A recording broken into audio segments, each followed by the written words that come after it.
C'est le rendez-vous des cryptos. Aujourd'hui, Hélène Jacquinet est avec nous. Bonjour Hélène. Bonjour. Vous êtes consultante senior blockchain chez Blockchain Partner KPMG. Je vais y arriver.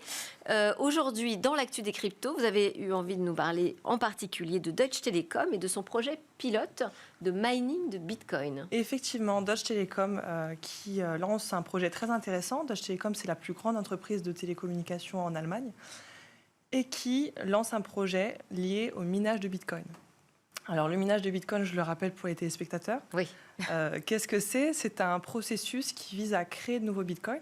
Je le rappelle, il va y avoir 21 millions de Bitcoins dans le monde qui sont créés.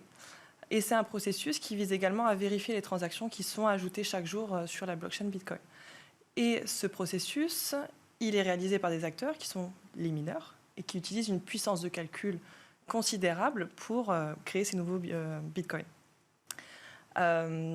Pourquoi ils utilisent cette puissance de calcul ? Pour résoudre des problèmes mathématiques très très complexes. Et donc ils ont besoin d'énormément d'énergie. Alors on peut se demander pourquoi Deutsche Telekom se met sur ce type d'activité. C'est quand même pas commun.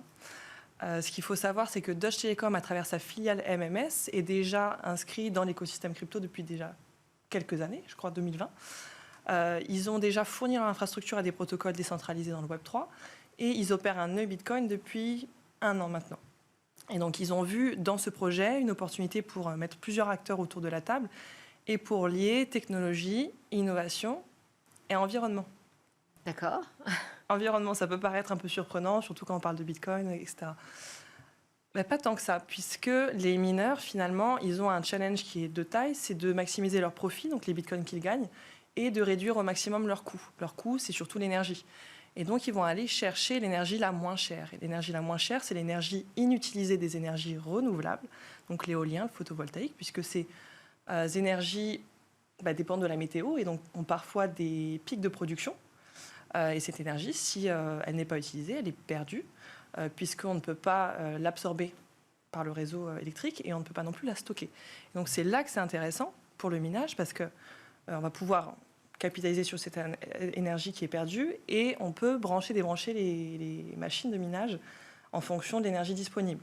Et en plus, elles sont mobiles, donc ce qui est bien, c'est qu'on peut se rapprocher au plus près des énergies renouvelables et ainsi ouvrir tout un champ de possibilités. Et in fine, on va avoir un réseau électrique, un réseau d'énergie renouvelable qui est plus stable et qui est plus rentable. Donc, c'est ce que Deutsche Telekom a très très très bien compris. Ils vont installer leur ferme de minage sur un site de fabrication de façades de métal et de verre de l'entreprise Riva Engineering. Et ils opèrent avec Metis Solutions pour installer et opérer ces machines. Et ils ont aussi un partenaire bancaire. Ça, c'est aussi très intéressant, puisqu'ils vont explorer tous les cas d'usage qui peuvent émerger de ce projet. On espère voir... Alors, mais du coup, on a un petit peu moins de temps pour parler de l'autre actualité que oui. vous avez repérée. C'est l'entreprise de paiement Stripe qui fait l'acquisition d'une entreprise, elle, spécialisée dans les paiements en stablecoin. Également. Ouais. Aussi une très grosse actualité qui date de la semaine dernière, qui n'est pas encore officialisée. Mais effectivement, Stripe, c'est une grande entreprise de paiement qui est valorisée à plus de 65 milliards de dollars, qui est présente dans plus de 40 pays. Qui fournit des solutions de paiement en ligne aux commerçants. Et qui est déjà aussi inséré depuis quelques années dans la crypto. Il propose, par exemple, la conversion euro-dollar versus crypto pour les utilisateurs de Coinbase. Et que va faire Bridge alors ? Et que va faire Bridge ? Donc Bridge, c'est une petite start-up américaine qui fait des paiements en stablecoin. Donc on s'imagine que Stripe va étoffer son offre de service en proposant des paiements en stablecoin aux commerçants. Pour réduire les coûts. Alors on imagine des cas d'usage, par exemple, liés au micro-paiement, aux transferts internationaux. Donc là aussi, c'est plein de nouvelles perspectives en fait qui également. Et vous vouliez le mentionner, c'est la plus grande acquisition dans l'écosystème crypto. La plus grande, 1,1 milliard de dollars.